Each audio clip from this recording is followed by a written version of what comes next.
Hey there, this is Natalie, and it's time for Chapter 2 of Jobless Oblige. By the way, I'm doing this series with one chapter per video, rather than the 2 chapters per video I did for Old Dragon's Tale.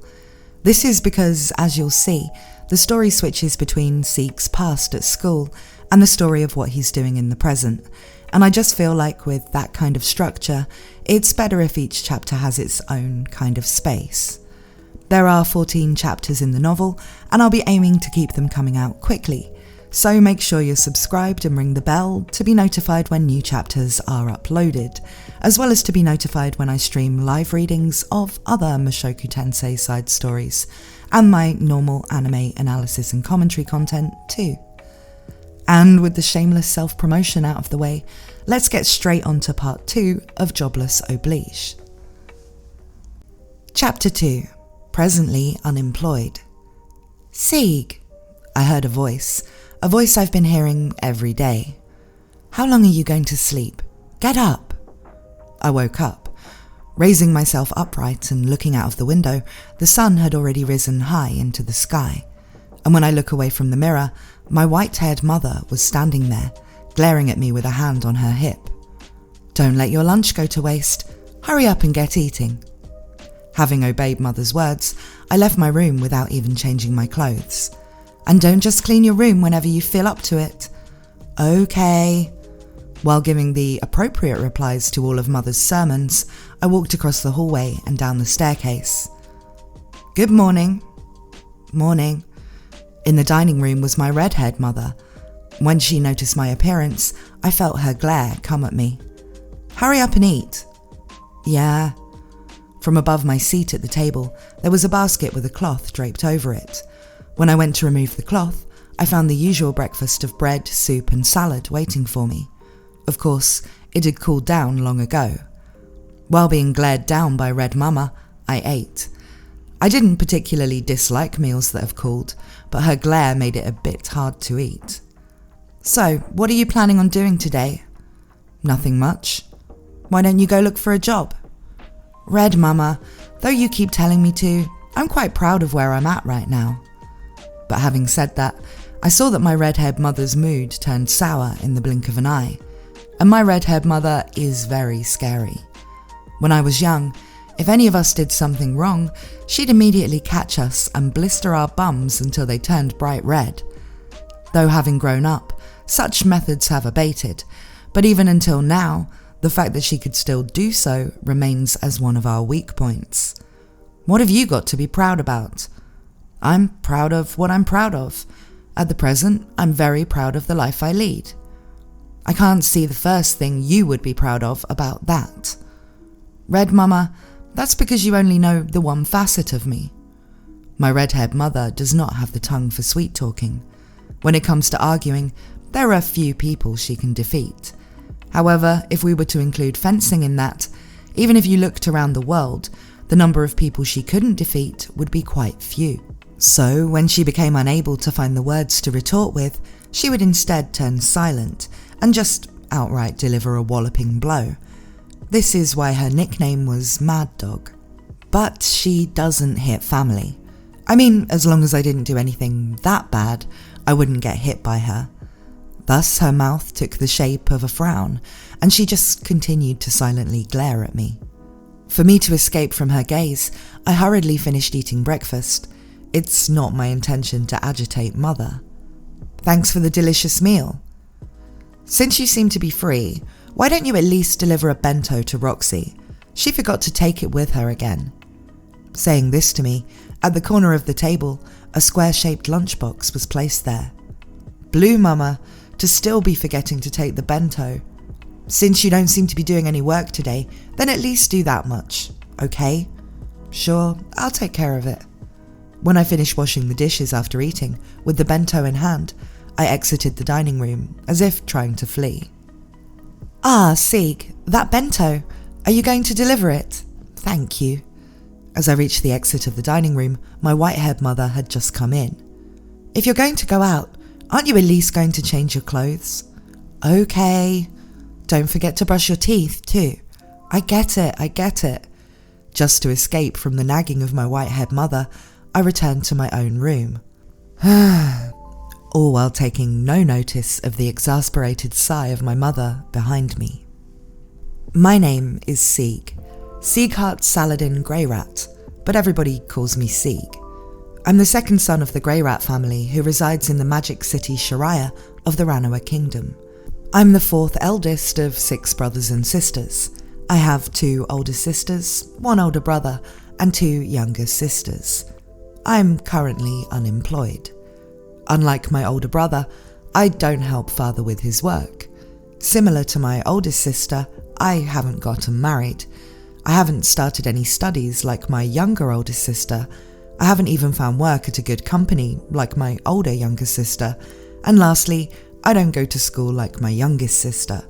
So, after graduating from school, I chose to idle instead of working.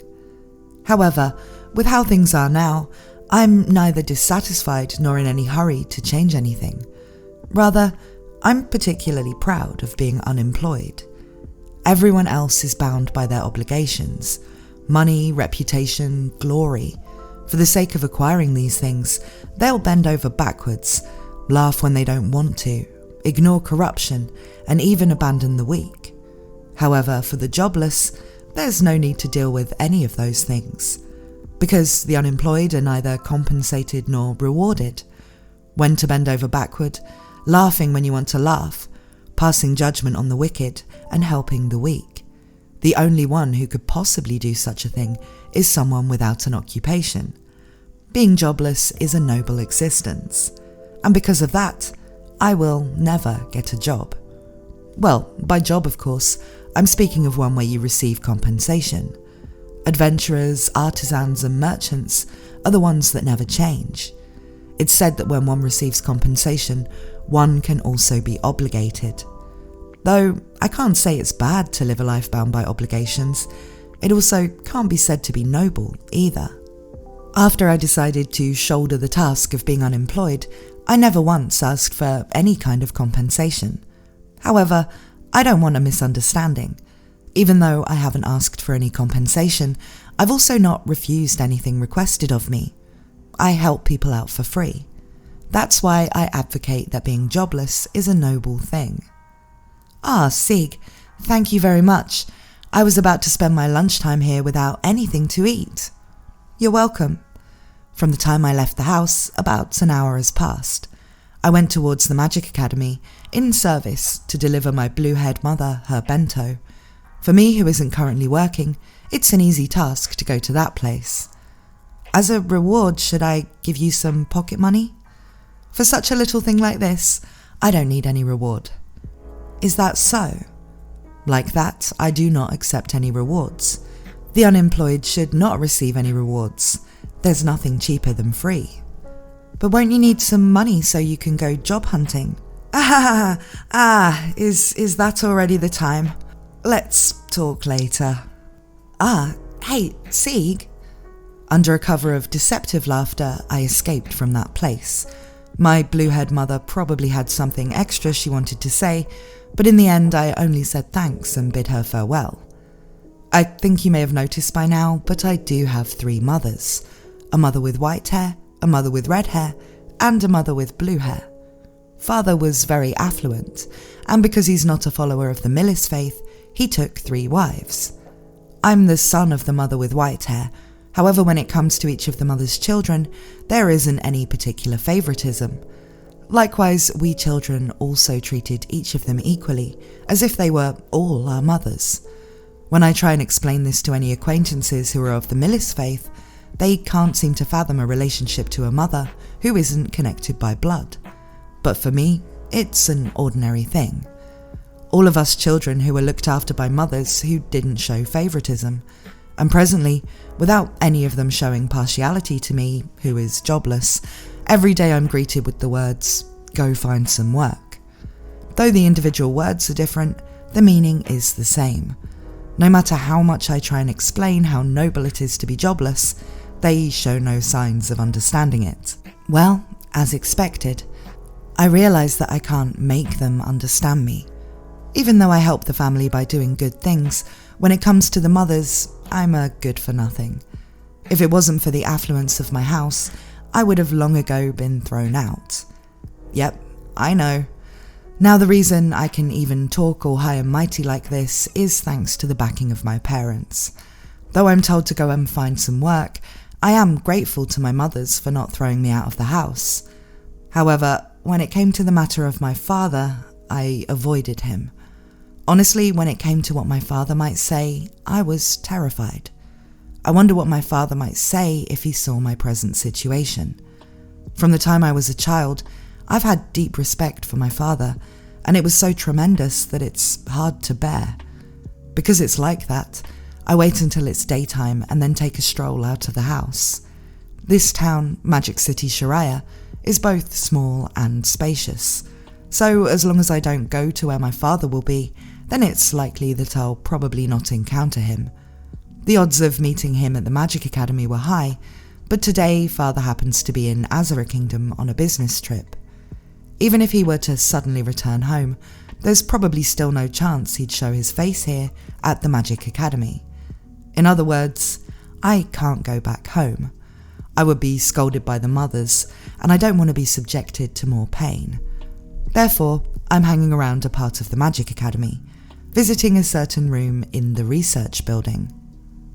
La Renee, are you here? I opened the door while giving it a cursory knock, and inside the room many things were packed away. So much junk that I had no idea what it was used for, and large amounts of paper scattered about. What was written on the papers were primarily magical formations. I entered into the room, careful not to step on any of the papers. Then, from the back of the room, a huge dog leisurely showed itself. Close to 3 meters in size, it was a big dog. This is my immediate older sister, Lara Greyrat. She was a regular human being until she became an adult.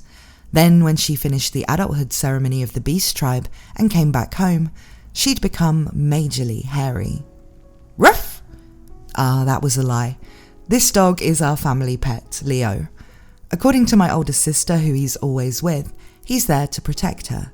He's her protector and bodyguard. Incidentally, may I say, he was the first victim of the wild and whimsical older sister. Is La Renee back there?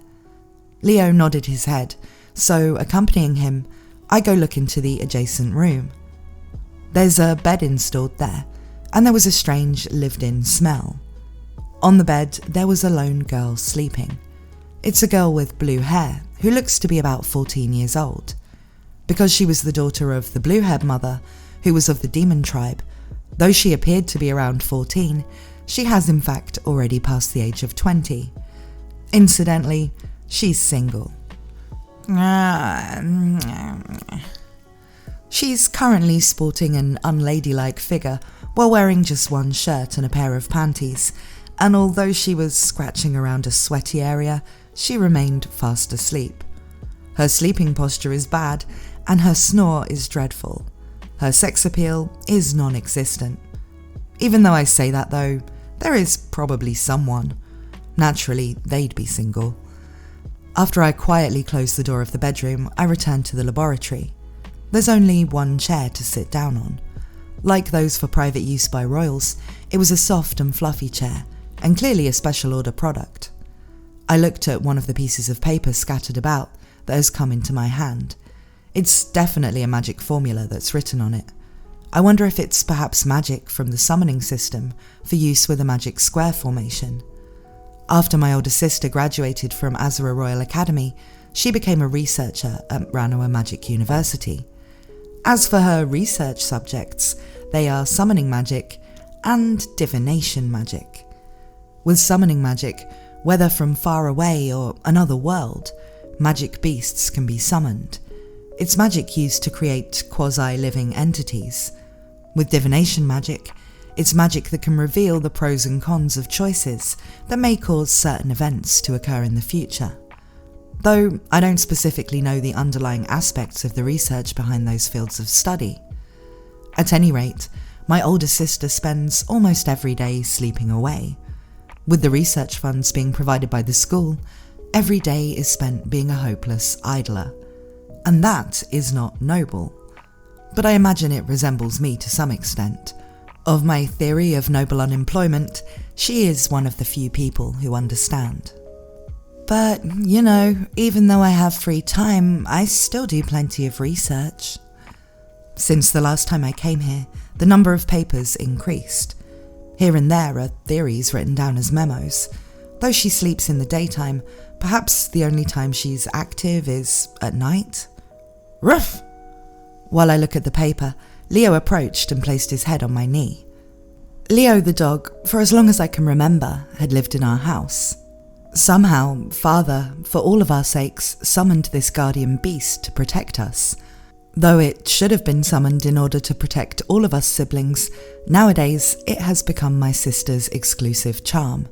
For some reason or another, my sister is somehow special to Leo. When I gently pat Leo's head, in return he only licks my hand. Leo favours my older sister, but it's not like we were ever disliked by him. Perhaps for him, he too was concerned about me being unemployed. Are you also worried about me? Not really. Out of nowhere, I suddenly heard a voice. Naturally, the one speaking wasn't Leo. When I looked up, I noticed that my older sister had come out of the bedroom. As always, she's just in a shirt and panties and in a completely unladylike state. Don't you know it's rude to enter the room of a young maiden without permission? Huh? But I did properly knock though. Then it's fine. Leo. When sister called for Leo, he leapt from my lap and headed over towards her and curled up. And in the middle of Leo, who had become a round shape, she sat down. He'd become like a sofa. For what reason did you come? Just killing time. I see, then it's fine to take it easy. Following her advice, I sank my body into a chair. Probably because this is the place where she'd just woken up, some sleepiness still remains. Because the chair is of such high quality, I might just fall asleep in it. Sieg, that. Are you still doing it? That? Cheddar Man. Yeah. That's my older sister though. If I was hiding someone, she would immediately discover them. Secrets too would be immediately known. Discovering things is her strong point. For how long are you planning on continuing? Now that, I don't know yet. Even if I was keeping something secret, it's not like my sister would tell anyone in particular about it. Even when she knows, there's never a time when she would threaten me with that. So, because of that, I find it comforting to be able to spend time with her. When I think about how silent my older sister is, she began to casually roll a nearby crystal ball that she'd picked up with her hand. Though to the eyes, it just looks like a crystal ball. For the sake of furthering her divination magic, there was a complex magic formula incorporated into it. Father never said anything about it, though he had bought it for her as a gift. It had to be specially ordered, and likely it was quite expensive. I feel a little shiver knowing that items like this have just been strewn about in some corner of the room. She sits there cross-legged, holding the crystal ball. Looking at it objectively, it seems like a dubious ritual. But when magic power is poured into that crystal ball, I can see it's operating something within. However, I have no clue what I'm looking at. Sieg. What? Papa is returning home today. Really? Wasn't he supposed to be on a business trip for another 3 days? Divination magic is divination, though it's said to be shady nowadays. It's long since continued being practiced from back in the days when the human and demon tribes were at war, and it's historically noble magic. Formerly, at least every big country always had at least one person on hand who could use divination magic, but nowadays that practice has completely died out. Because, excluding the more charismatic divination magicians, even the most practiced users can't see anything but the trivial parts of the future. Still, even after looking at the future matters, the rate of accurate interpretation is said to only be about 20%. Long story short, most of the divination magicians who send in questionable magic power into a crystal ball use suggestive expressions and insinuations to make others believe that those events are actually probable. They are a real shady bunch. In the past, a magician of each country oftentimes affected their country's future paths with their divinations. Since a while back, though, the number of those who practiced it have decreased, and these days, the number of people learning how to do it are practically non-existent. According to the history teacher, and if I remember correctly, with the advancement of magic and magical tools, there was no longer a need to depend on the slim probability of an accurate divination. While it can be learned at the Magic Academy, until my older sister enrolled in a divination magic class at the Magic Academy, I hear that for a long time, the number of students who enrolled in it was 0. To be honest, I think it's quite shady as well. But, as it is with my sister's whimsical nature, she chose it as a major course of study. While there might be a purpose behind it, because it was something my whimsical sister did, there probably is no actual meaning behind it. I just saw White Mama cheerfully picking out a pair of white panties, so probably Papa will come home. Perhaps his work ended early. It's not that my sister isn't a charismatic divination magician, but by just using that expensive magic tool, it seems there's never a time she can't see something there. However, the probability of using divination to pinpoint the thing I want to see is very low. In that case, the things the practitioner saw, combined with other information, allows them to derive the correct interpretation of what was inferred.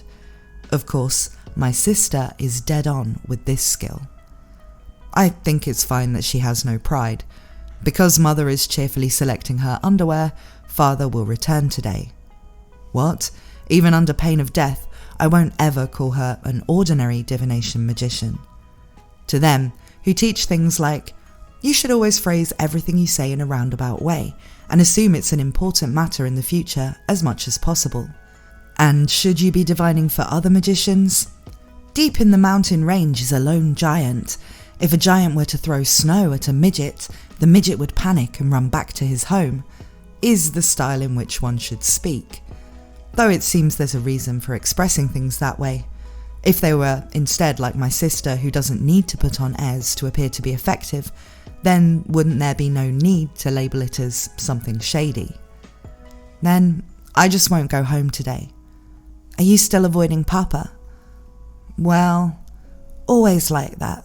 Sieg, you're such an idiot. This is my older sister's favourite phrase. Sister always ends the conversation with, you are such an idiot. In the old days, I often wondered if they held any meaning in them, though she says it to pretty much anyone, so it might just be a bad habit after all. It's good to be an idiot. I see. My older sister casually tosses the expensive crystal ball, which lands somewhere with a thump, buries herself into Leo, and yawns. It seems she still intends to sleep, behaving like usual despite having company around. I didn't mind that my sister went back to sleep, and decided to pass the time leisurely until the early afternoon. Early afternoon, I said goodbye to my sister and wandered around the town aimlessly. I still had a bit of time before a certain store I was waiting for would be open, so in the meantime, I took a look at things around the city. Quite by accident, I discovered a carriage at a standstill before me. A carriage wheel connected to the axle had broken and had scattered various packages onto the ground. The owner of the carriage and an attendant were gathering all the scattered packages strewed around the ground while appearing distraught. Nonetheless, the two soon had all the packages loaded back onto the carriage.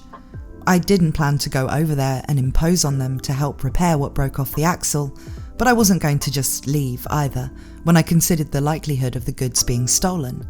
So I also asked if they needed a hand with repairs, though it seems like they really are in trouble. Shall I lend a hand? Oh, it's you, Sieg. I'm saved. I was really troubled. I'd almost arrived at my destination too, but... Then, shall we fix that axle? I lift the carriage up and fix the back up with the proper working height. Slipping in under it, I hardened the axle by using some earth magic. It's nothing more than first aid, but it should hold fine for about an hour. As expected from you. The merchant was watching with admiration as I went about repairing the axle. I took lessons in carriage repair at the Azura Royal Academy. Why at the Royal Academy? You must consider that when it comes to knights and nobles, travelling in carriages is a commonplace thing, and it's for that reason that they taught the methods of repairing them at school, though a noble would never repair a carriage by themselves. Afterwards, I casually lowered the carriage down, reloaded the packages, and helped the merchant up onto the coachman's seat. "You really saved me there. Please let me pay you something, though I don't have too much coin on hand." "No thanks, it's free of charge. Just because I helped you doesn't mean I did it for a reward." "Is that how it is? You are indeed a child of the Greyrat family, and a truly splendid person too." From those words, giving me an immense feeling of satisfaction, I left that place. "Yo, Sieg-kun, good job today." "Oh, Osan, thanks." Suddenly, from the fruit shop's boss, he threw a red fruit he was holding over to me.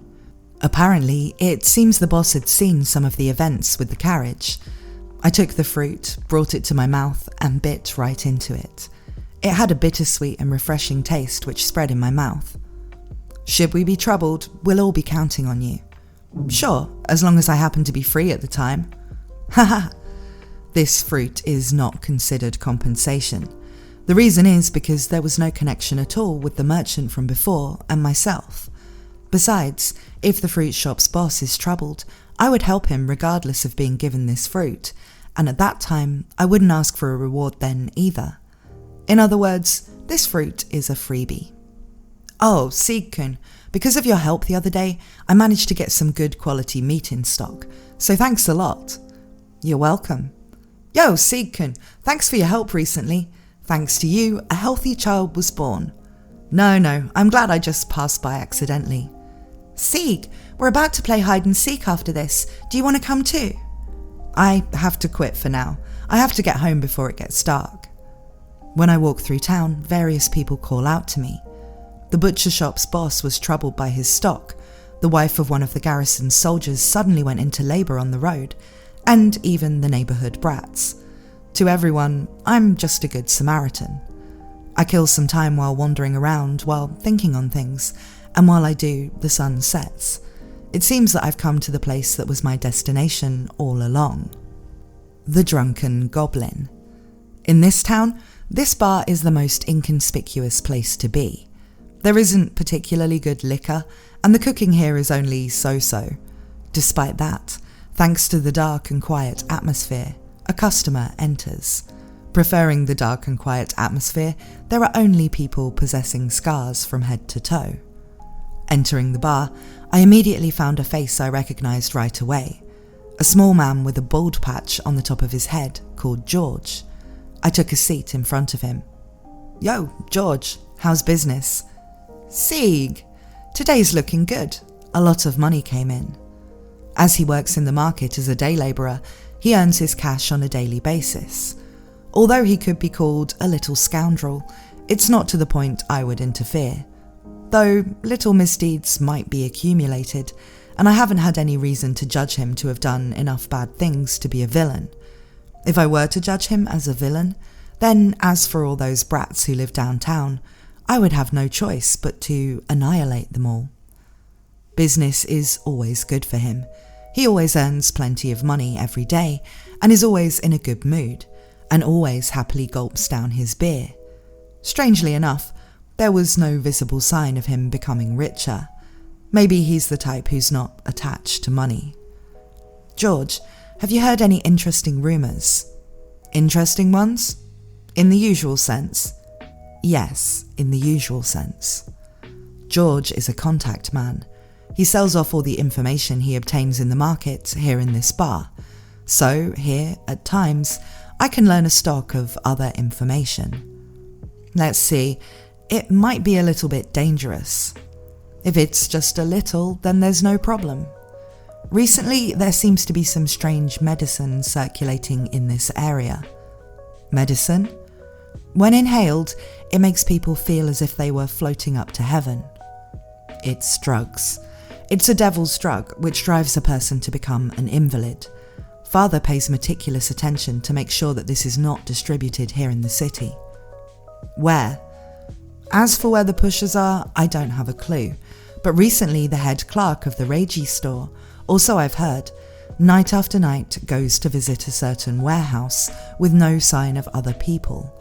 Incidentally, I've also heard that he's become awfully influential these days as well. That doesn't mean that he's guilty. However, the chance that Reiji Shop's head clerk is related to this matter is probably high. And the location of this warehouse? I don't know precisely where it is. However, there are only so many warehouses that Reiji Shop owns. So if we were to talk of a warehouse that was devoid of people... From George, I managed to elicit the expected location of the warehouse. As for me, I've passed through the neighbourhood several times throughout the day, and I hit upon a warehouse that, even at midday, has few signs of life around. It's not even an exaggeration to say it's unmanned, even at night. Thanks, yo. Hey, it's all good. Oh, that reminds me, I want to hear anything you have on your sister, okay? About? Your older sister. You have one called Lara, right? Ah, I do. George is a generous guy after all, so he's not going to take money from me. However, he will ask me this and that instead, and I tell him what I can. It's not compensation. Even if I don't have any new information for him, George will still tell me what I need, and I'm also like that. So mutually, we never try and talk about painful matters. In other words, this is just small talk. I've heard a story that she never comes out of her laboratory. Is she doing something dangerous in there? Well, it's just the usual research in regards to divination and summoning magic. Divination magic? Is that something like fortune telling? I don't know. Because Lara's so whimsical by nature, there might not be any meaning behind her doing it. Ah. George does not desire money from me. But then George is an information broker, so the information that he gets from me, some way, somehow, is turned into money. But in all likelihood, there isn't a way, because he's not nobly unemployed. It's not my fault if he went barking up the wrong tree. The time is now midnight. Stores are closing, and customers in pairs and trios are returning home to their beds. The time when people fall asleep. The end of the day. But my time is not yet over.